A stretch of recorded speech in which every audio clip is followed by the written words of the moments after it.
Le bureau de poste de Nîmes est établi dans le quartier du même nom, dans la ville d'Oda. Localisé en bord de mer, l'endroit est célèbre pour sa plage et son sable chantant. Lorsqu'on marche sur le sable, un crissement, semblable au son du koto, instrument traditionnel japonais, se fait entendre. Le cachet postal figure cette étendue de sable de 2 km et le port environnant. Une histoire légendaire raconte qu'un jour, une barque s'échoua sur la plage. À son bord, une jeune fille fut découverte, inconsciente, serrant un koto contre elle.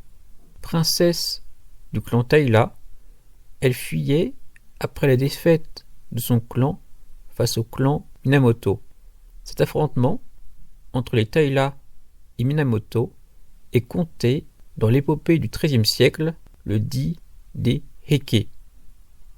Grâce à la bienveillance des habitants du port, la princesse recouvra ses forces et se mit à jouer du koto qu'elle avait apporté. Le son doux et mélodieux de cet instrument conquit les cœurs des villageois. On surnomma alors la plage Kotogahama, littéralement la plage du koto, et la princesse Koto Hime, littéralement la princesse du koto. Après la mort de la dame, le sable se mit à vibrer comme si l'on pinçait les cordes d'un koto.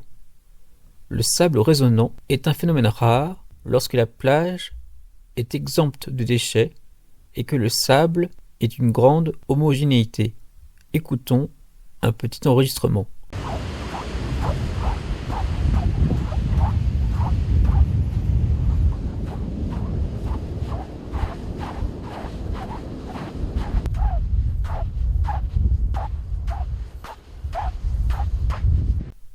Sur l'autre partie du tampon est dessiné un personnage costumé. Il symbolise le Takono Kodomo Kagura, une forme de kagura, danse folklorique sacrée, interprétée par des enfants. Ce spectacle a vu le jour au milieu du XVIIIe siècle comme cérémonie pour remercier les divinités et prier pour de bonnes récoltes. Influencé par le kagura d'Iwami et le Hoku-ishi kagura, mais aussi le kabuki et l'Issei kagura, les danses sont perpétuées depuis près de 300 ans.